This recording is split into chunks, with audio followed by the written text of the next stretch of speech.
The clerk stared at my reservation, then at me, a visible discomfort clouding her face. She searched again, her fingers flying across the screen, but still, nothing. "I'm so sorry, Miss Sterling," she finally said, her voice barely a whisper. "There isn't a room under your name." Before I could even open my mouth, my older brother, Daniel, stepped forward. He was holding his phone up, like he was recording some kind of sick joke for social media. "There's no mistake," he announced, his voice booming through the quiet lobby of the Majestic Peaks Resort.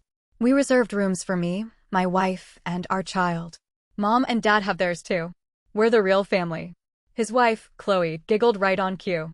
My parents just stood there, staring at the polished stone floor, their silence heavier than any accusation. Little Ethan, my 8-year-old nephew, looked from me to them, his face a perfect picture of confusion. A few guests near the grand stone fireplace had gone absolutely silent, their conversations dying out, and Daniel seemed to relish every single second of it. He was soaking up the attention, the sudden hush. I didn't argue. I didn't ask why no one had warned me. I didn't remind them that our grandfather, Arthur, had paid for this entire lavish trip, or that I had rearranged a major project at work, pulled strings, worked late nights, just to be here. No. I just tightened my grip on the handle of my carry-on suitcase. And then I said, simply, "Then I'll leave." Daniel's smug smile faltered. Just for a split second, but it was there.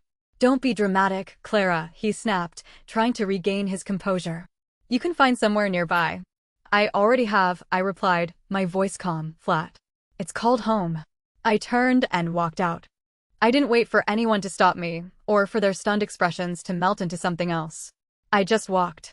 3 hours later, as I sat alone near my gate at Portland International, my phone was a silent monument to their panic. 38 missed calls. 12 voicemails.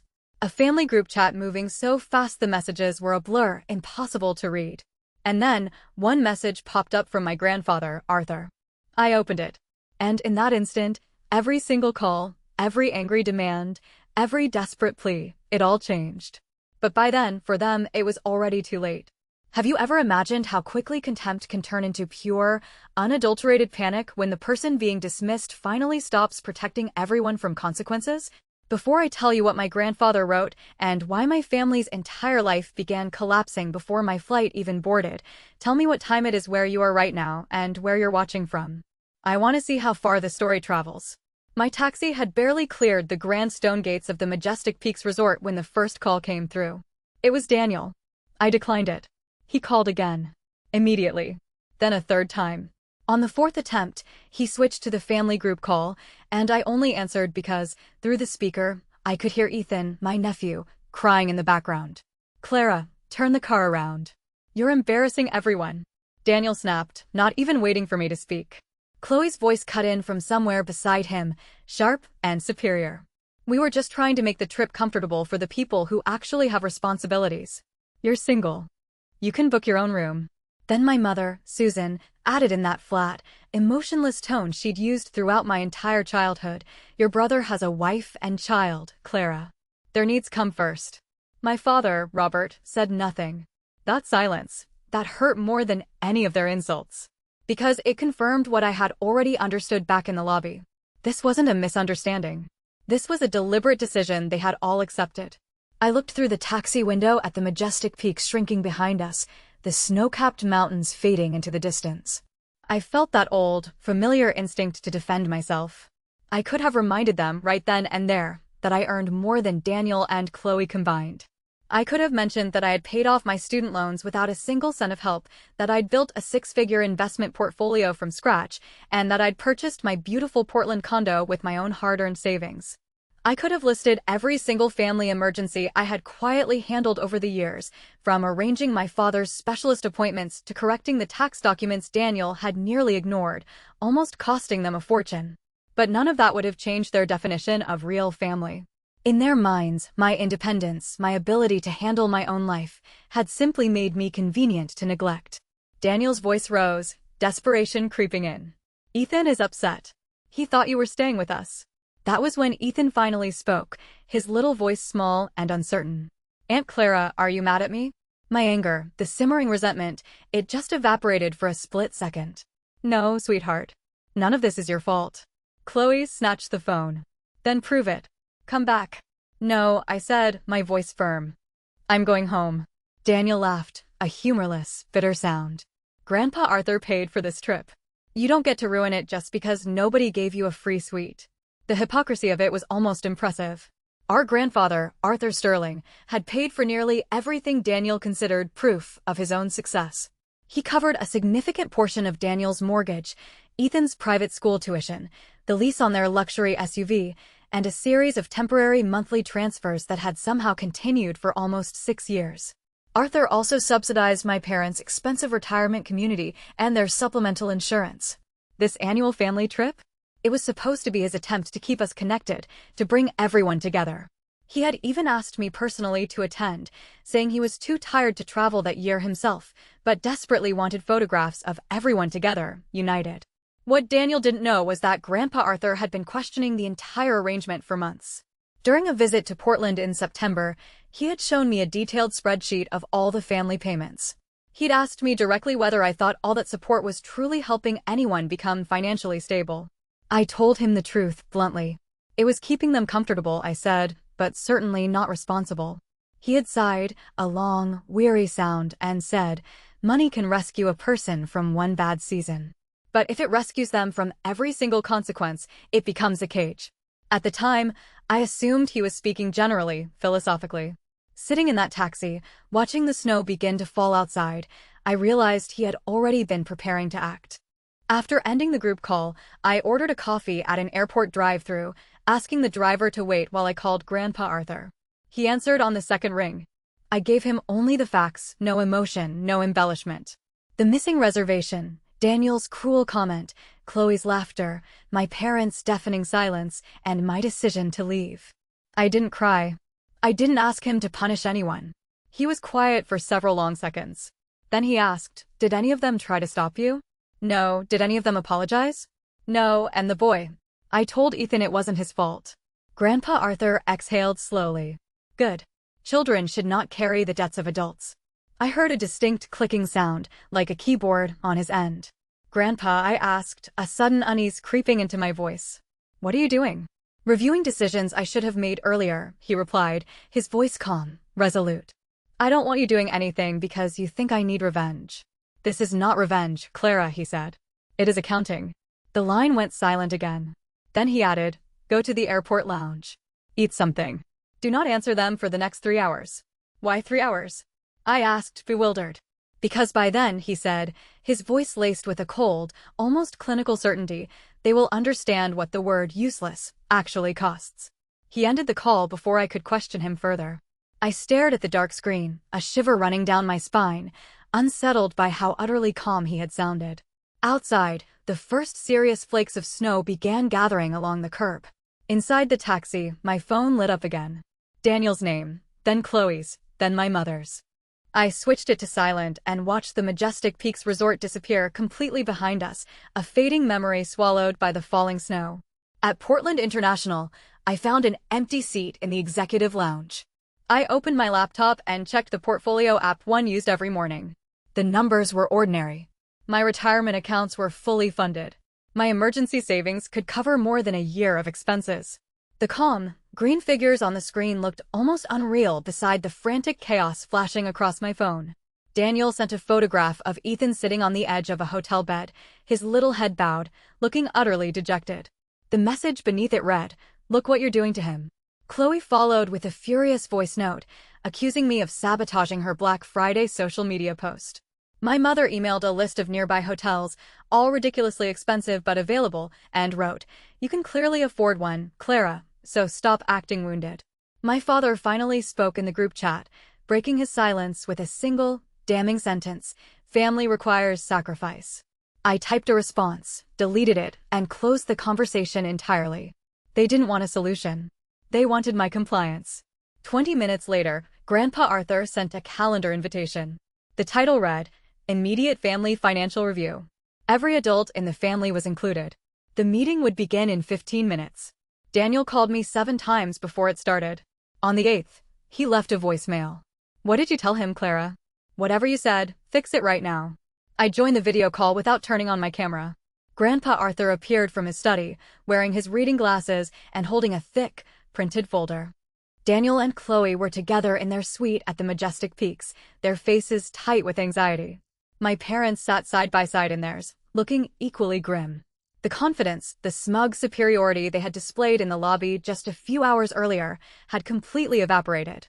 Grandpa Arthur began without greeting anyone.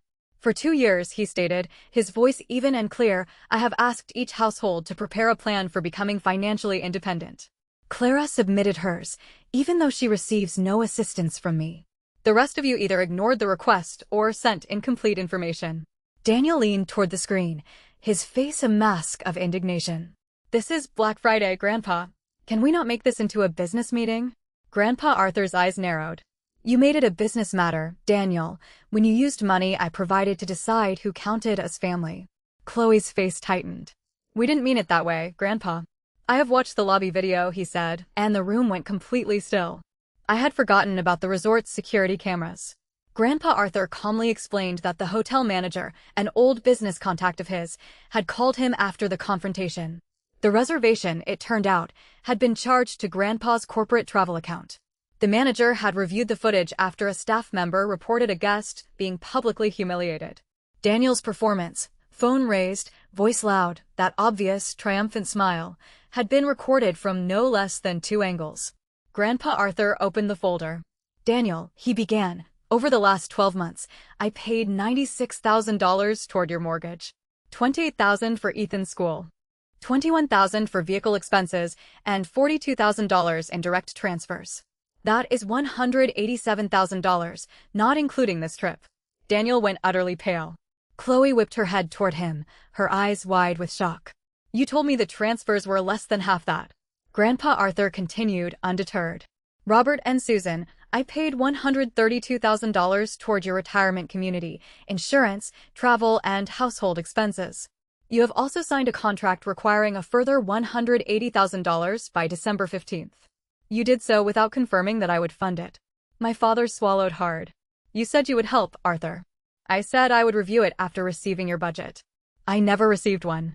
My mother, Susan, leaned forward, her voice suddenly urgent, pleading. Arthur, this is about Clara being upset. We can apologize. There is no reason to threaten everyone's security. Grandpa Arthur's expression hardened. Clara asked me for nothing. This decision is mine. He shared his screen. An email draft appeared with a formal notice attached. Effective December 1st, all recurring transfers would stop.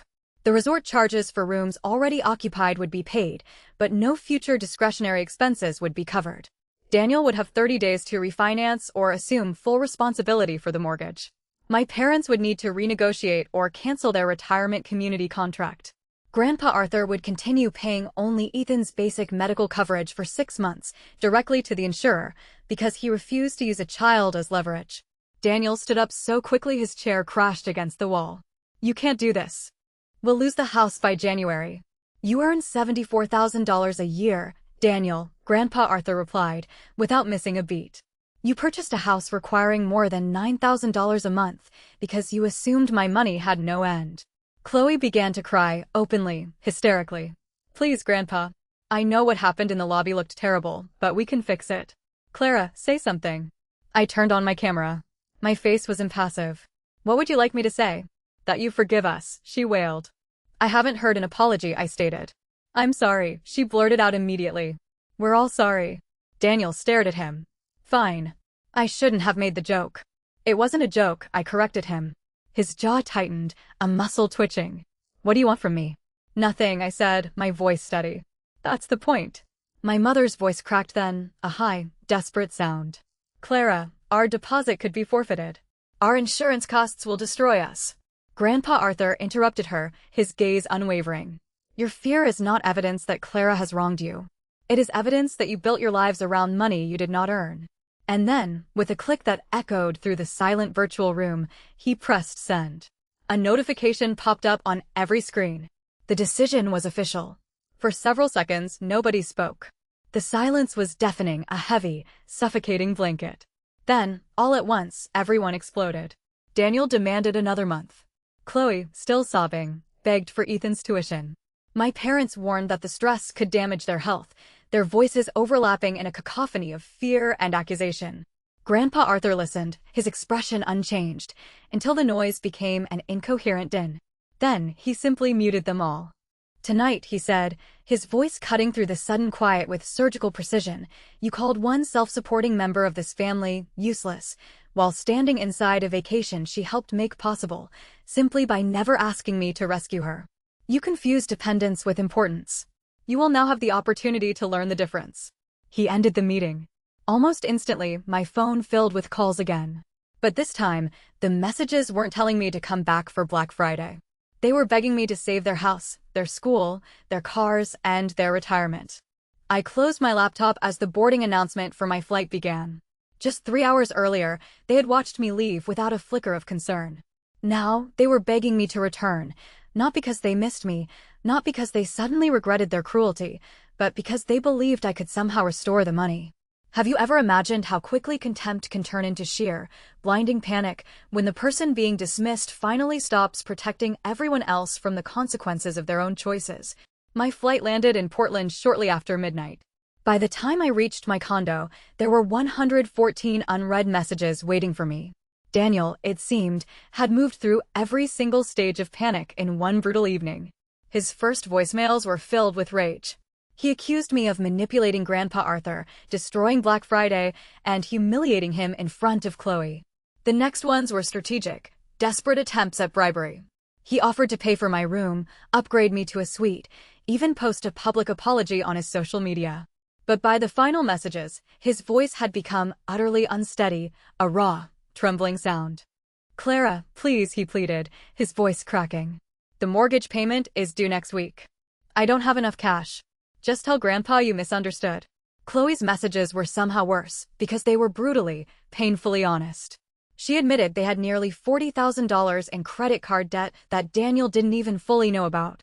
She'd been using one card to make minimum payments on another, blindly assuming Grandpa Arthur's monthly transfer would eventually cover everything. Their SUV lease was 2 months behind. Ethan's school required the next semester's tuition before Christmas. "I know what I said was cruel," she wrote, her words stark on the screen, "but please don't let Ethan lose his school because I made one mistake." It hadn't been one mistake. It had been years of choices, all protected by someone else's money. My parents called from the resort's business center.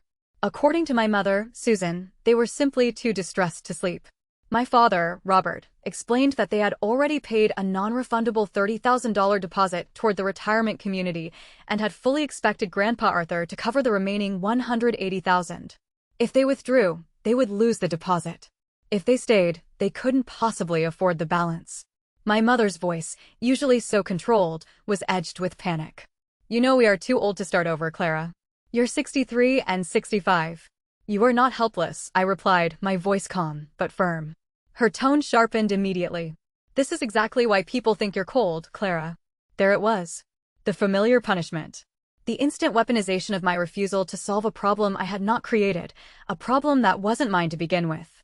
I ended the call. Black Friday morning arrived with the familiar gray Portland rain and a calendar full of work. I showered, dressed, and joined my team's 8:30 meeting from home. I was leading a financial planning project for a medical technology division, and our year-end forecast desperately needed revision before Monday. For 90 minutes, I discussed operating margins, staffing costs, and risk controls. While my personal phone vibrated face down on the desk, the contrast was almost absurd. At work, people respected me because I prepared for consequences, because I anticipated risks and mitigated them. In my family, that very same preparation had always been treated as proof that I needed less consideration, that I was simply strong enough to bear their burdens. At noon, Grandpa Arthur called.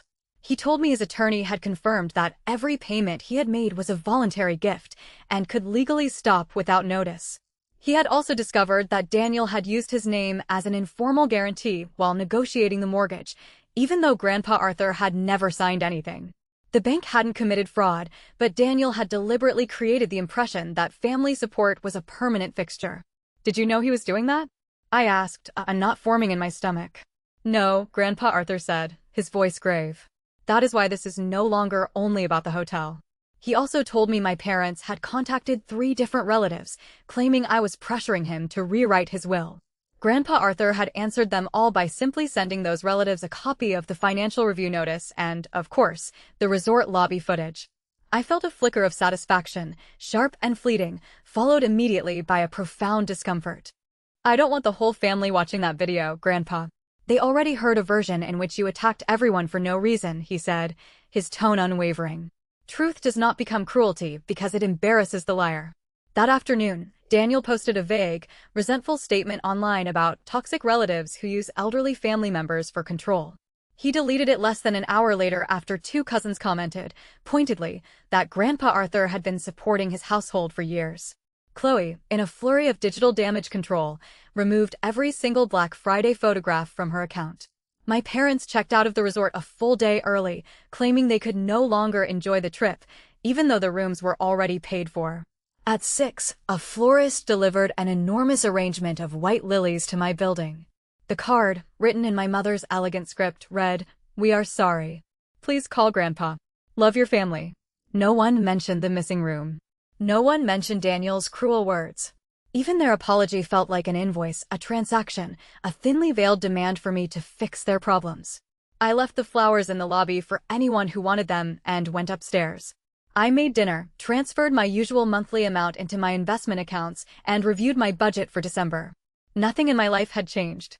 That deep, comforting stability didn't make me feel superior. It made me understand, with stark clarity, how truly dangerous my family's dependence had become. Before bed, I listened to one final voicemail. Daniel sounded utterly exhausted, his voice hollow. "I know you think you won, Clara, but when Ethan asks why we have to leave his school, I'm telling him it started with you." For the first time since standing in that resort lobby, my hands shook. Not because I believed him, not because I thought for a second that I was to blame, but because he had found the only weapon that could still truly reach me, an innocent child. I saved the voicemail, sent it to Grandpa Arthur, and then, with a heavy heart, I blocked Daniel's number. Over the next 2 weeks, the family crisis became painfully measurable. Daniel and Chloe listed the SUV for transfer, canceled 2 expensive club memberships, and put their house on the market after the bank confirmed that his salary alone could not support the loan. The asking price was lower than what they owed once fees, and a second home equity line were included.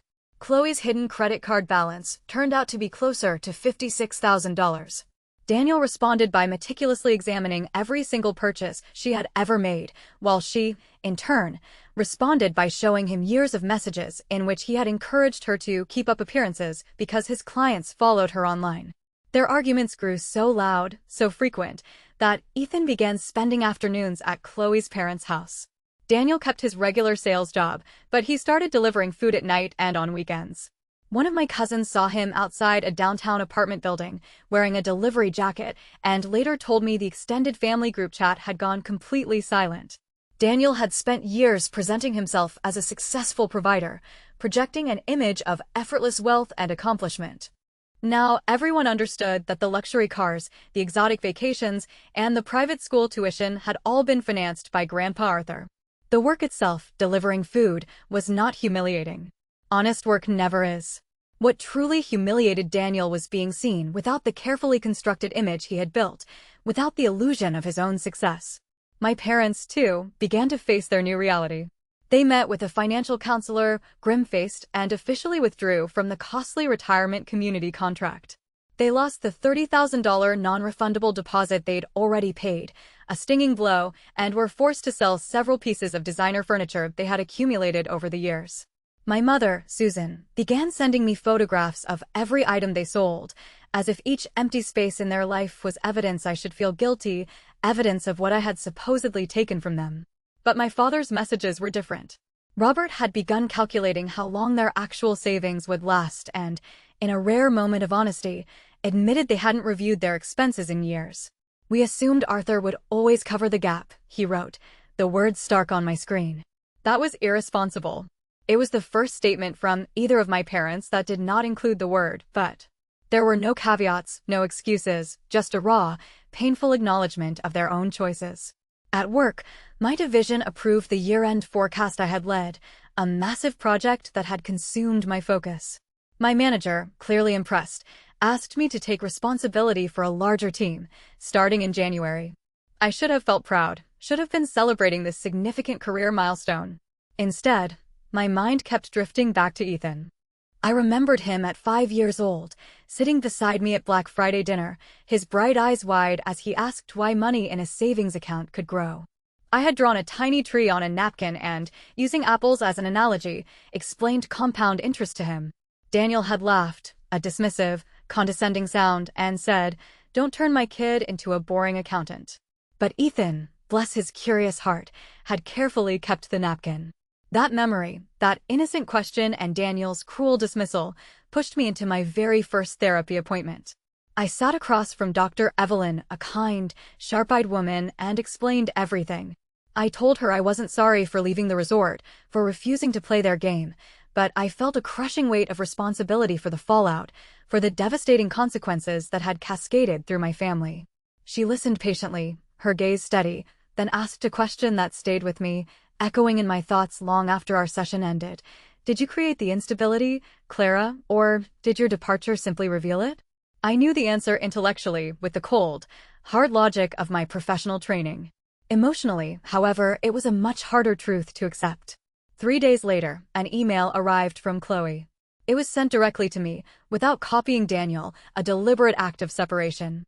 She said she had contacted an attorney about a legal separation, a phrase that hit me harder than I expected. She didn't ask me to reverse Grandpa Arthur's decision or to intercede on her behalf. Instead, she admitted something that stunned me. The lobby incident, she wrote, had not been spontaneous. Daniel had told her, even before I arrived, that no room had been reserved for me and that I would probably just pay for one rather than cause a scene. Chloe had laughed because she believed he was right, that my inherent dignity would force me to swallow the insult and bail them out once again. "We counted on your dignity to protect our cruelty," she wrote, the words a raw, painful admission. I am ashamed of that. I read that sentence several times, letting it sink in. It was the first apology I had received, the very first one, that actually named the true harm, the deliberate manipulation, the casual disregard for my feelings. I replied with just 2 lines. "Thank you for telling the truth," I wrote. "Please keep Ethan out of the blame."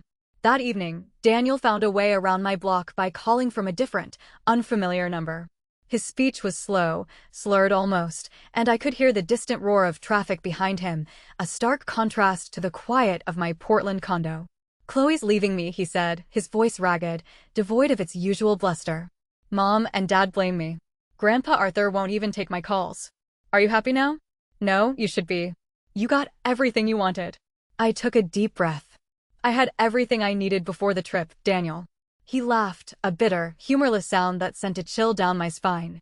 "You always thought you were better than us, didn't you?" "No, Daniel," I replied, my voice steady despite the tremor in my hands. "I thought I was responsible for myself. You decided that made me useless." He became quiet then, the silence heavy, pregnant with unspoken accusations. Then the anger, never far beneath the surface, returned with a vengeance. "Because of you, Clara, our family is destroyed." "No," I countered, my resolve hardening. "Because nobody told you no until now. You believed consequences were betrayal." He cursed at me then, a string of harsh, ugly words, but I didn't listen.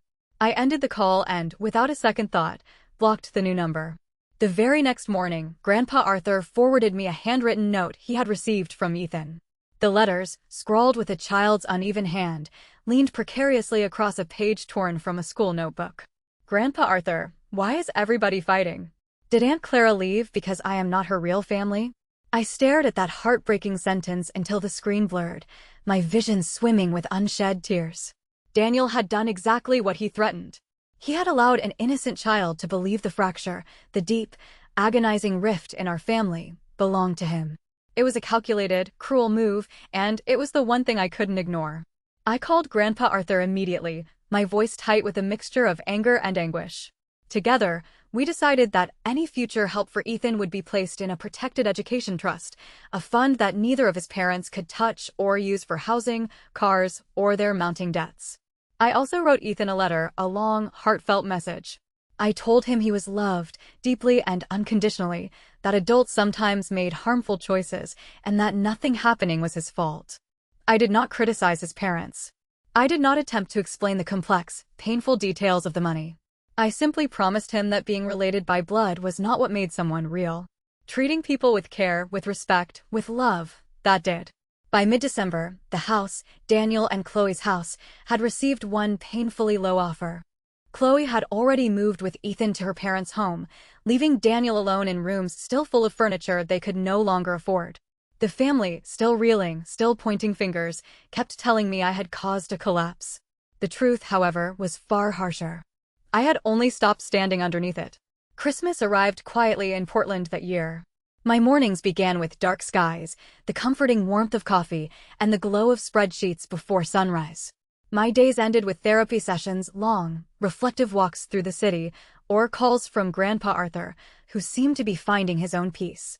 Between those moments, updates about Daniel arrived indirectly, filtered through relatives or my grandfather.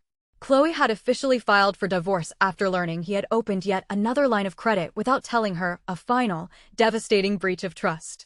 The house, their symbol of success, sold through a short sale agreement that left them with no profit and severely damaged credit. Daniel moved into a cramped studio apartment near his office, sold most of the remaining furniture, and continued delivering food after his regular work hours. The worst update, though, came just 2 days before Christmas. Daniel arrived at Chloe's parents' house for his scheduled evening with Ethan, clearly after he'd been drinking. Chloe, her resolve hardened by months of pain, refused to let Ethan leave with him and called the police when Daniel began shouting in the driveway, his words slurred and aggressive. No one was arrested, thankfully, but the incident was documented, a grim mark on Daniel's record. At an emergency family court hearing, Chloe received temporary primary custody, and Daniel's visits became strictly supervised until he completed counseling and could demonstrate consistent sobriety. He called Grandpa Arthur the very same afternoon, desperate, asking for an emergency loan to hire a more aggressive attorney. Grandpa Arthur refused. According to my grandfather, Daniel, his voice venomous, had accused him, "You're choosing Clara over your own grandson." Grandpa Arthur's reply was delivered with the quiet, unyielding authority I knew so well. "I am choosing the safety of my great-grandson over the pride of an adult man." My parents stopped defending Daniel after that. The finality in Grandpa Arthur's voice, the undeniable truth of his words, seemed to finally penetrate their denial. They had moved into a modest 2-bedroom condominium, a far cry from the luxurious retirement community they had once envisioned, and were slowly learning to live on their pensions and actual savings. My father, Robert, began doing bookkeeping for a local contractor 3 mornings a week, a quiet act of regaining control. My mother, Susan, complained less after joining a community health plan and, perhaps for the first time, realizing that many retirees lived comfortably without marble lobbies or private dining rooms. They didn't suddenly become different people, not entirely. But their messages to me changed. They stopped asking me to fix Daniel.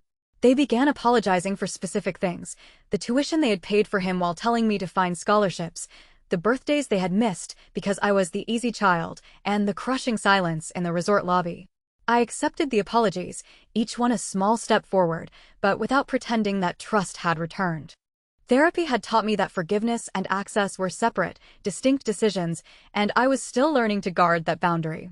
My own life, in stark contrast, moved in an entirely different direction, upward and onward. I received the promotion my manager had discussed, along with responsibility for a new, exciting financial strategy team. My investment portfolio passed a significant milestone I had been working toward for years, a quiet, personal triumph. On weekends, I hiked outside the city with my friend Lily, who never once asked how much my condo cost or whether my family approved of my choices. The ordinary, grounded peace of those days felt more luxurious than any resort. Grandpa Arthur sent me a small Christmas package. Inside, nestled in tissue paper, was a beautiful pearl pendant that had belonged to my grandmother, a delicate piece of history. And with it, a note in his precise, elegant handwriting. "You did not break this family, Clara," it read. "You stopped lying about where it was already broken. Independence is not the absence of love. It is the freedom to give love without being controlled by fear." I cried then, not from regret for what had been lost, but from a profound, overwhelming sense of relief. For Ethan, I mailed a science kit, a book about saving money, and the pearl-colored bookmark he had admired the previous year. I sent everything through Grandpa Arthur, a deliberate choice, so Daniel could not use the gift as an excuse to contact me. In my letter to Ethan, I wrote, "Real family never asks you to prove your love by accepting disrespect." On Christmas night, Grandpa Arthur called to say Ethan had read the sentence aloud twice, his small voice echoing the words. Then, my grandfather asked whether I thought Daniel would ever truly understand it. I looked out at the gentle rain falling on my windows, painting the glass with streaks of silver, and answered honestly. Maybe, I said. But understanding does not erase what happened. That was the lesson I was still learning. A person could change, could apologize, could even become better, yes. But I could still decide that the safest place for them, the safest place for me, was outside my life. By the end of January, the crisis was no longer loud, no longer a cacophony of angry calls and desperate texts. It had settled, quietly, into a new, stark reality. My parents lived within a written monthly budget, a framework of responsibility they had never known before. Chloe found part-time administrative work, slowly rebuilding her life as Ethan adjusted to public school, a new routine after years of private education. Grandpa Arthur finalized the education trust, naming an independent trustee and requiring that every payment go directly to schools or medical providers, ensuring Ethan's future was truly protected. Daniel remained in the studio apartment, attended his court-ordered counseling sessions, and saw Ethan under supervision on Saturday afternoons. Then, an email arrived from him. There were no demands, no copied relatives, no desperate requests for money. Clara, he wrote, the words simple, unadorned. I called you useless because your independence made me feel small. Every time Grandpa Arthur praised you, I heard proof that I had failed. I built a life I could not afford. And instead of admitting it, I treated your restraint like weakness. At the resort, I expected you to pay for another room and protect me from looking cruel. When you left, I blamed you because blaming you was easier than seeing what I had become. I am sorry. I know that does not restore anything. For once, Daniel had written the truth, a raw, painful confession, without attaching a price to it, without expecting anything in return. I waited 3 days before replying. I accept that you understand what you did, I wrote. I hope you keep doing the work for Ethan's sake. I am not ready to have a relationship with you, and I will not discuss Grandpa Arthur's decisions. He answered almost immediately. I understand. That was all. Some people might call my response cold, unfeeling. I call it a boundary. An apology can acknowledge a debt, yes, but it does not, and should not, force the injured person to reopen the account. In February, Grandpa Arthur visited Portland.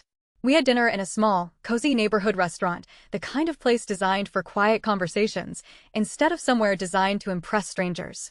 He told me he had revised his estate plan, not to reward me for leaving the resort, but to prevent future dependence within the family.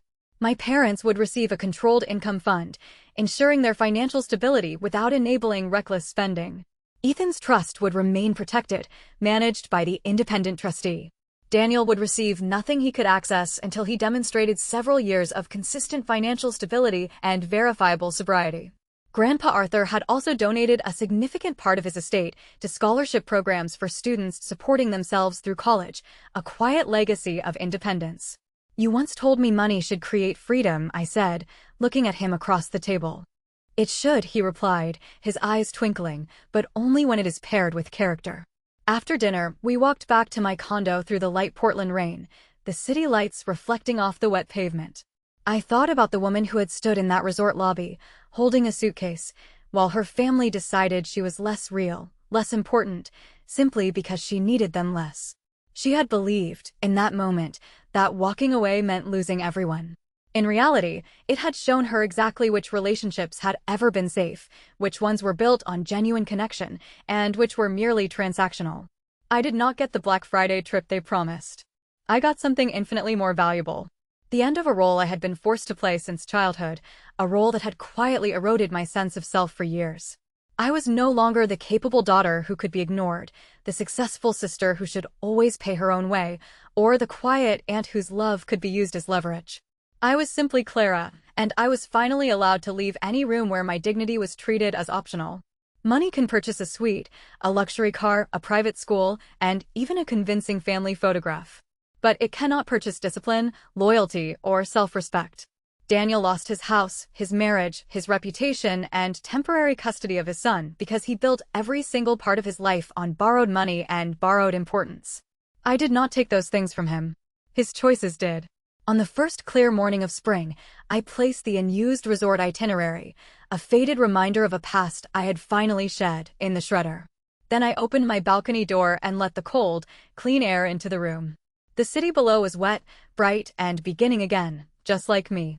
Sometimes, the most powerful revenge is not destroying the people who hurt you. It is refusing to remain beneath the weight of their consequences. Would you have returned to the resort to protect the family, to restore the peace, even if it meant sacrificing your own dignity? Or would you have walked away as I did? Tell me in the comments below. Your story might be the reason someone else finally realizes that setting a boundary is not betrayal. We hope this story brought you emotion, suspense, and thoughts for your own life lessons. Everything in this video is fictional and created only for dramatic storytelling and educational value. We hope it reminds you that you can care about someone deeply and still decide that loving them up close is hurting you too much. Sometimes, distance is not the end of love. It is the beginning of self-protection.